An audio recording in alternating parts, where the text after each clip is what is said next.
All right, so I'm outside of a 2020 Honda Odyssey. This is the EX model, so this is one step above the base, which the first thing I'll tell you is don't buy the base. As much as I would say pricing can dictate that as far as your budget, buy a used one then, because the difference between a base model and the EX or EXL is miles and way worth the money. So let me just start that off with my opinion right there. Outside of the car, you can see that you do have an 18-inch alloy wheel. Classic chrome setup as far as where you'll see on the door handles and along the trim. So it's going to be indicative on all of my models, so not a lot that's going to change there. Moving towards the front of the car, I've got daytime running lights. They're LEDs. Does have fog light controls. And then my classic chrome grille. Even if you were looking at a model above it, you can see over here, grille and setup from the outside is the same. You will notice though that this car does not have a moonroof. The big things that people typically will push themselves up a model is that they want a moonroof or they want leather. There's a few other things in the car that I'll go over. Leather is usually the big one because if you have kiddos, it's just easier to clean out. You can get car seat covers. We do offer them. Honda does, along with there's tons of aftermarket stuff. But that's what I see a lot of people moving up for, is they want that leather in the car. So outside of the car, you have turn indicators on your mirrors. You do have a keyless access setup, so I can walk up, put my hand on the door handle, it'll unlock for me. I can lock the doors from the button right there, so easy to use. As far as your back end, my doors, they are automatic, so you don't have to worry about that. The LX is not automatic, so that is a huge one that is a reason to move up. You have controls inside the car, and then you also have controls off the key, so I can do both doors from right there. Moving to the back of the car, you do have a backup camera on this car. Every Honda's had a backup camera since 2013, so these guys are on the ball. So if you're looking at a pre-owned one, know that as long as you buy something newer than a 2013, you are good to go. My brake light system set up, my chrome across the back, and my trim stuff, pretty standard on the Honda Odyssey. Has been around for a long time. I do have windshield wiper controls on the back of every single one of these models. As far as pop in the back, I do have a trunk release button, but it is not powered. So if you want a powered tailgate, you're going to have to move to an EXL or above. That I find a lot of times pushes people too. Really, that and the leather pushes people the most, but occasionally I do get the moonroof person. So just something to keep in mind. So in the back of this car, the first thing I'll point out is it does come with floor mats. Every single Honda, with the exception of my base model Fit, comes with free floor mats, unlike some of the other manufacturers out there that do charge you. In the back here, you do have some storage. So I've got storage here, storage here. What I like about this car better than the Pilot is it has this big, deep well back here. So a lot more storage in this versus the Pilot. So if you were looking at the two, I like the seating arrangement in this car, and I'll explain it here in a minute, and I like the storage in this car better than the Pilot. Power outlet back here in case the third door wants to listen to something. I've got a subwoofer back here, speakers throughout the car. I think it's a 10-way speaker system in this.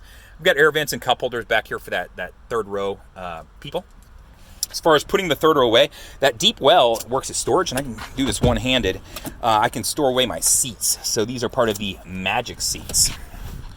So I stored 2 seats away. Now I've got a lot of cargo space that I can work with. The second row back there is on a rail system, so you can slide them around. So if I remove that center one, I could slide that over and let people in. Or if I just want to have captain's chairs, I can do that. They're all removable too. So every single one of those seats is removable. I'm not going to show you how to do that, but you can see the pull tabs. They're really easy to move around and adjust. So let's go to the second row. All right. Oh, something else I'll point out here is your gas cap. If I have the doors unlocked, it's connected to your door locks. And then if I lock the doors, now it doesn't open. So it's just kind of cool. You don't have a button in there to pop the gas cap, I believe. So it's all controlled off your door locks. So it's something to keep in mind. Get this open and we'll go from here. All right, so as I mentioned, second row is a removable one. It's on a rail system that I can slide around. So if I had that center on out, I can grab this rail and then slide them across. So that's how it works. You can fold it down and give yourself, the cup holders and the spacing sometimes the kiddos or the adults can need. Or you can remove it and have a climb through if you want, because I know a lot of people like to just have a captain's chair set up. The car does have sunshades over there, so you can see one. Let me sit in here and show you. I can pull them up and then connect them. So that's how it works. My door locks and window controls, adjusting the doors right there, and then the window controls, you can roll them down. They're right there. I think they roll all the way down to like that much, so you can see that too. Cup holders in the back, cup holders here, cup holders there, cup holders in the doors, cup holders everywhere. All right, so let's move out of this and up one. All right, so pop open your door here, show you some controls. Your window controls, window locks, door locks, mirror controls are right here. Your controls for the seat down here, it's a 10-way powered seat. So whether you're going forward, backwards, up, down, your back controls, your lower lumbar support is right here. It is not powered on that side. If you want a powered side, it'd be 4-way powered on that side. You'd have to go up to the EXL model. Safety-wise, this car does offer, I think, pretty much every single feature that the EXL offers also. So I do have blind spot monitoring in my mirrors, and I have the Honda Sensing Suite, which I'll go over here in just a second. So let's hop in the car and crank it up. Show you that. It is a push-button start. Just throw your foot on the brake and press the start button, and it'll fire up for you. And let's show you some stuff. So while we were talking about the door controls, I have door controls over here that I can use also, and I can lock them. So if the kids in the back are playing with stuff, I can make sure them pressing the buttons doesn't affect anything. And you do have child locks on those doors back there too if you want to mess with that. My traction control, or vehicle stability assist I should say, was right there. It's always on and running. What it's set up to do is if I go into a skid, it'll help transfer power to the left or right to help correct for that skid. So pretty simple safety setup. The only reason you'd want to really turn that off is if you were stuck in the mud and were trying to spin your tires while they were pulling or pushing you out. Road departure mitigation, you can tell is on right now because the green LED. If I turn it off, you'll see a little notification there. What road departure mitigation is if I start to drive off the shoulder of the road, it'll give me an audible alert, and then it'll actually shake the wheel to be like, hey, wake up, pay attention, you're driving off the side of the road. Really cool feature if you're taking a long road trip. I find that a lot of people who are typically looking at a Honda Odyssey typically take road trips. Flying can be expensive, especially if you got a lot of kiddos and just people in general in the family. So definitely a cool safety feature, part of the Honda Sensing Suite. Collision mitigated braking system is right here. This is also always on and running. To turn it off, you got to press it for a couple seconds. 1, 2, there you go. Now it's off. I'm going to turn it back on. Same thing, a couple seconds. Now it's back on. So you can't accidentally bump this and turn it off. This one's a little bit different, but this one, no. What this is if I go, it's looking like I'm going to rear in another car. First, it'll give me an audible alert and flash in the dash up here to brake the car, and then it'll actually start to apply the brakes to prevent the accident. So that's what this function is. And all my Honda Sensing Suite features you can turn on and off. I get that question a lot of, hey, can I turn that feature off if I don't like it? Yes, absolutely you can. So collision mitigated braking. Let's just jump around to all the Honda Sensing stuff and kind of get you on board with that so you know what those things are. So I'll jump across the steering wheel. Road departure, lane keep assist is this button right here. So if I press the main button here, you're going to see ACC and LKAS. That stands for Adaptive Cruise Control and Lane Keep Assist. So let's talk about Lane Keep Assist. If I press that button I was showing you right there, you're going to see some dotted lines come on that look like the lines on the road. Anytime you're going over 45 miles an hour, it is going to use a camera that is up in this black box to detect those lines on the road. And it will correct for you. So if you start to veer a little bit to the left or the right, heading out of your lane, it'll correct and pull you back. If you've ever been in a car that has like a slight pull to the left or right, that's what it feels like. It's not overpowering, it's not jarring, it's just there. And you can overpower it. Now, if you throw your blinker on and start to get over it, obviously it recognizes that and it's not going to like pull back towards you. But if you don't use your blinkers, well, maybe you don't like this as much. So it's either going to get you to use your blinkers or turn the feature off. How well does it work? I get asked that a good amount too. Surprisingly, it works pretty well. It's not going to work 100% of the time. This isn't a self-driving car, but I will say that I've used it going up and down the highway and had plenty of luck with it. If you come across a road where it's been repaved, 5, 6, 7 times, and it's really hard to determine where the lines are, it's not going to work on that road. So keep that in mind if you live in a highly there's a lot of construction and they're repaving the roads a lot. You might run into some issues there, but it works in general. And the lines don't have to be perfectly white, painted perfectly, dark, with high contrast. It works pretty well in general. So just so you have an idea for that. Now, the next feature is my adaptive cruise control. So to use that, press set to set my speed, and where it says ACC off right now, you would see your speed going, and then I'm going to press this button to set distance. Now, what that means is the more boxes, the more distance it will keep between me and the car in front of me. So if a car is going 55 and I have this amount of distance set, if they're going 55 and I'm going 65, when I come up on them, it's going to create that spacing and hold it for me so that I don't have to worry about that. So it's just kind of cool in the sense that I don't have to set and resume and cancel my my adaptive cruise control. It'll adjust for me, and then when I get out from behind them, it'll take me back up to my designated speed and go from there. So that is that is adaptive cruise control. So those are some of the features of the Honda Sensing Suite. Adaptive cruise control, lane keep assist, road departure mitigation, collision mitigation, braking system. And then I think in the advertisements they list the blind spot monitors additionally. They might list HondaLink, which I'll go over here in a minute. So safety features in the car. Other than that, just to touch on some things, you've got 6 airbags, one in the front, one in the passenger side, 2 sides that come out, and then 2 full curtains that go front and back glass. I haven't said this in another video, but I'd encourage somebody to look it up because I want to know if this is still the case. The last time I checked, from my understanding, there had never been a fatality in a Honda Odyssey from a car accident. I'd read that I think somebody had passed away in one or had a heart attack, but never actually got hit and died. So just a cool fact about the car. I encourage you to look it up. The last time I looked it up, I couldn't find anything that stated otherwise, so I'd be curious to see if that's changed since then.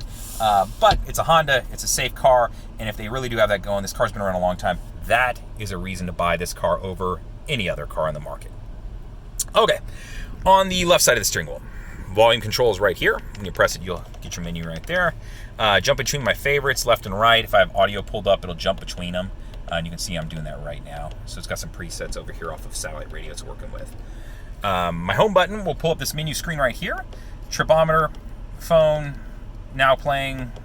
Maintenance is cool. I like maintenance because I can see the exact tire pressure on each tire, and I can also see my oil life. When it gets down to 15%, it'll give you an alert, and it'll tell you a code down there. You'll see A1 or A2 or B1 or B2.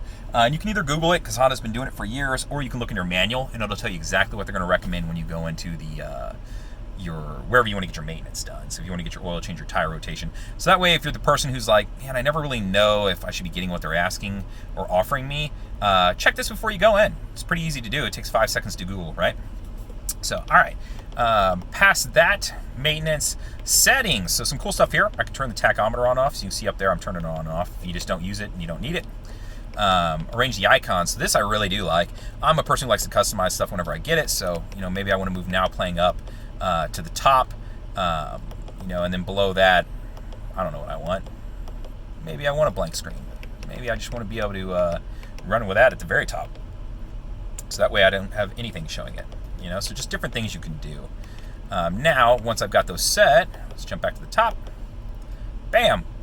Now playing in blank screen. Blank screen is exactly what it sounds like. I don't want anything shown there. I just want a simple setup. And now playing is whatever I have going currently. So it looks like I have it on a comedy station. All right, so that's how that works up here. My Bluetooth controls, so to answer a phone call, to hang up a phone call, to use voice command. This will work through Honda's voice command button. You can press it and it'll pull up your prompts and you can go from there. I'm going to stop that. It also uses with Apple CarPlay and Android Auto. I personally like using Apple CarPlay and Android Auto better. I feel like the voice recognition system works better through those. And you just have more controls available to you as far as sending texts, making phone calls, pulling up navigation. Some of those things you can do through the Honda one, but it's preference really. I think it works better. So just something to keep in mind, 2 different ways you can do a lot of the same features. Apple CarPlay and Android Auto, while I'm mentioning that, I'll jump over here to the screen and just show you. Android Auto button, and I've got an Apple CarPlay button right next to it. Plug my phone into the USB. USB is right down here. You'll want the one with the picture of the phone on it. Once I've plugged in, these will light up. If you're an Android user, you do need to download the Android Auto app. And you'll select it, it'll pull up a home screen setup. If you're an Apple user, the home screen looks exactly like the home screen of your phone, which I really like. If you're an Android user, it looks a little bit different, but it's going to be very familiar to you. And it'll pull up, and it's just cool because it immediately pulls across any of your info too. So if you already have your home address and your work address saved in there, they'll already be there, your previous calls, anything you've done recently. So just very helpful tools. You have access to your music, your messages, your media, and then of course, your navigation. So all 3 of them, you have access to Google Maps and Waze, and then of course you have access to Apple Maps on the iPhone additionally too. So just things to keep in mind. We went over this side, so I don't need to explain that. Car has paddle shifters. They're paddle shifters in an Odyssey. What can I say? Auto on-off headlights, so I can set those. My fog light controls are right there. On the other side, windshield wipers, pull them down to do the front and to do the back. Maybe can't see it. That's okay. All right, so over on the touchscreen of the vehicle, first thing I'll point out, it does have a volume button, so it's kind of nice. A lot of people ask about that, and to be able to turn power on and off to the volume, or the audio is right there. Now, you can move all these buttons around. If you press and hold, it'll pull up the screen. Once you've done that, you can start moving stuff around. So if you only use a couple buttons, let me move those buttons to where I like them, right? And then when I'm done, press done, now it's set. Because there are, a couple pages worth of stuff, I doubt that you'll use all of those things all of the time. Phone, if you've never connected up a phone, press that, and then it will ask to connect a phone. You can do it. Once you've done that, you have access to typical Bluetooth-related phone items. I don't think I need to explain that too much to most people. Connecting up a secondary or third phone, if you go to Settings right here, and then press Connections, from there you can go to Bluetooth, and then add a device. You can connect up to 6 devices to the vehicle, if you can see that right there. I know it's giving me a little flicker right now based off the screen. All right. Bluetooth audio, same as connecting to a Bluetooth speaker. Once I connect up to my device, then obviously I can listen to the audio off of it. Android Auto and Apple CarPlay we just went over. Settings, I will show you some cool stuff in here though. Under Vehicle, if we go down to Door Setup, first thing I like to show people whenever I was selling cars, Auto Door Lock. So if you want to set it up to where when you shift, when you hit 10 miles an hour to automatically lock the doors, or when you shift from park to lock the doors, or if you want to turn that feature completely off, you can do that right here. Below that feature, Auto Door Unlock, this is where when I'm getting out of the car. So when I open my driver's side door, it then unlocks the remaining doors of the car. I can set up to when I shift to park, it does that. Or when I turn off the car, it'll then unlock all the doors of the car. So just some different door lock settings I can mess with right there. That's where I was under. So that way you know what's going on with that. And then there's one other that I think is under keyless access now. Yeah, so at the very bottom of the screen, walkaway auto lock. This is a really cool feature. So if this is on, which I'm going to turn it on because I think it's a cool feature and the default is never on. If I get out of my car, I take my keys with me. The minute I get 10 feet from the car, it'll automatically lock the doors. That's walkaway auto lock feature. And let's just start you over to show you how to get there the easy way. So settings, vehicle, driver assisted, or excuse me, keyless access, and then walkaway auto lock. So if I get 10 feet from the car, it automatically locks the doors for me. If the keys are in the car, it's not going to lock because the keys won't lock inside the car. So if you park your car in your garage and you leave your keys in it, no, it won't lock the doors. If you take the key out, yes, if you get 10 feet from the car, it'll lock the door. I just like it because I'm one of those people who gets halfway into the store and then can't remember and has to walk back out there because I'm like, crap, man, my laptop's in the car. I need to make sure it's locked. So cool feature you can turn on and take care of that. So there's plenty of other features you can play with in here. Beeps that you can turn on and off when it flashes the lights when you lock the doors or unlock the doors.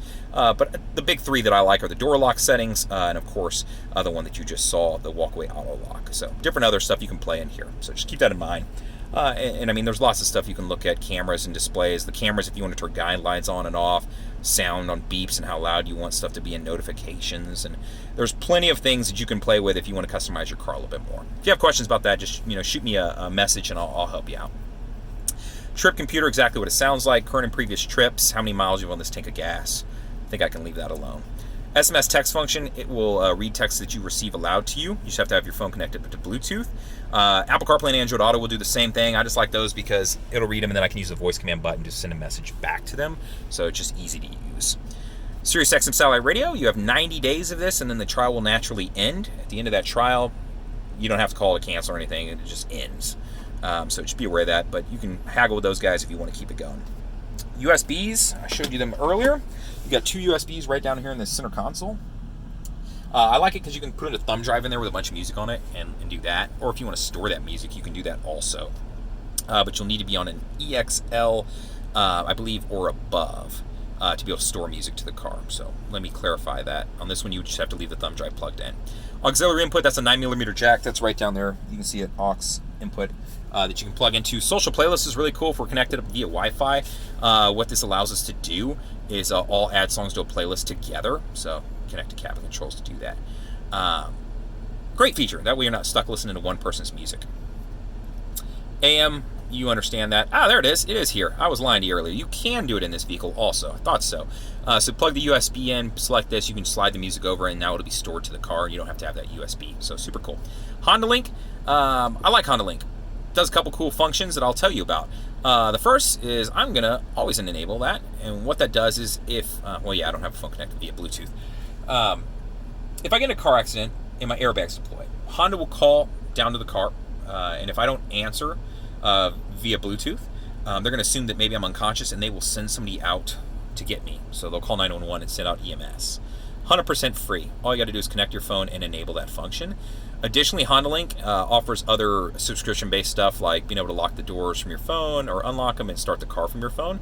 Depending on which trim level of the car you buy, you'll have different options available to you. And they give you some trials on this stuff too. But go to HondaLink.com and you can check what those options are. So cool function in this car. Left, right, and back, there's tri-zone climate control.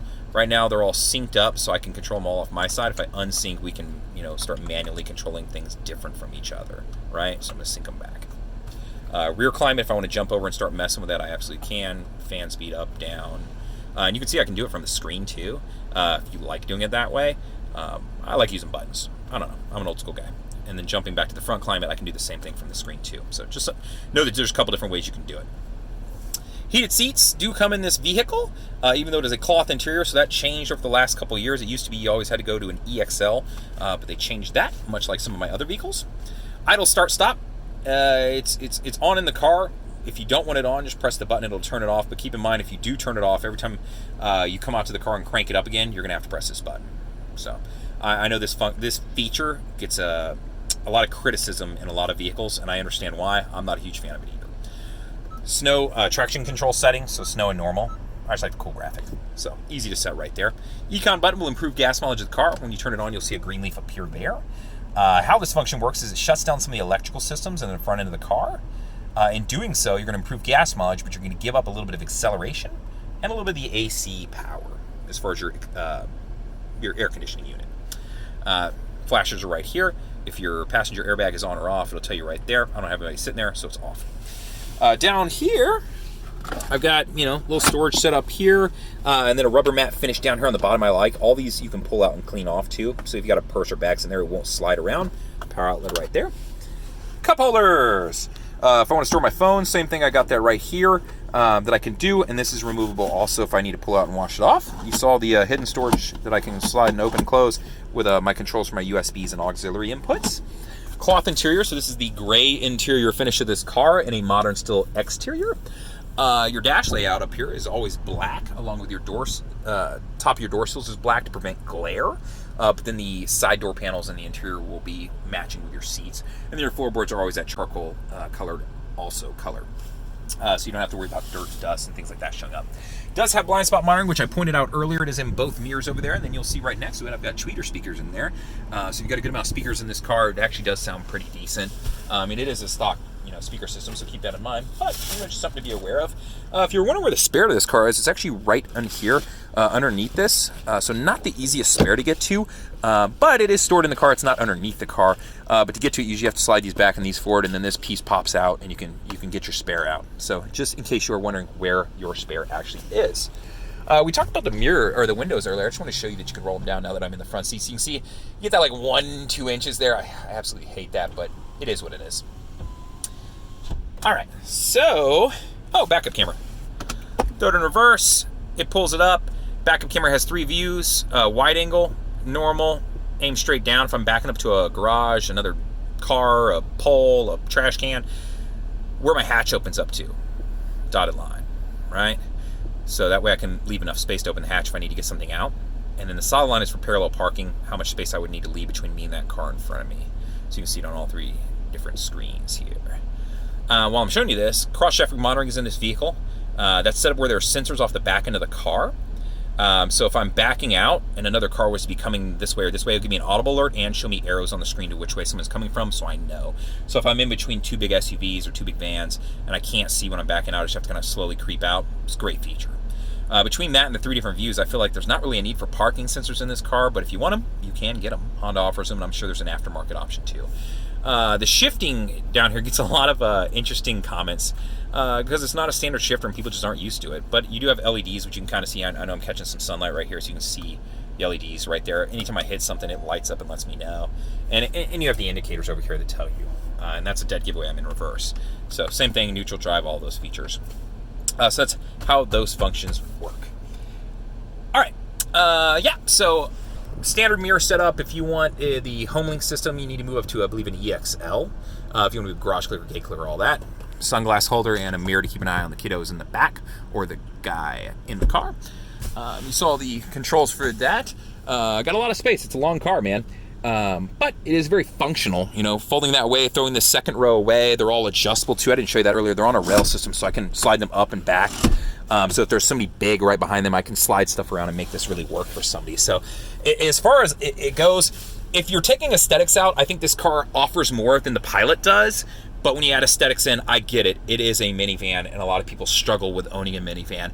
But I'm going to break the bad news to all of you, because I believed this for the 6 years that I sold these cars. If you buy a Pilot, it's just a minivan. This sits a little higher. Let's be honest, guys. Everybody knows what a soccer mom looks like, and it doesn't matter. Or soccer dad, I should say. So that's my personal opinion. Buy the car that really fits you, and deal with the fact that it doesn't look, as sporty as you would like. That's the quick and dirty of this car. A little quick, 25 minutes worth quick.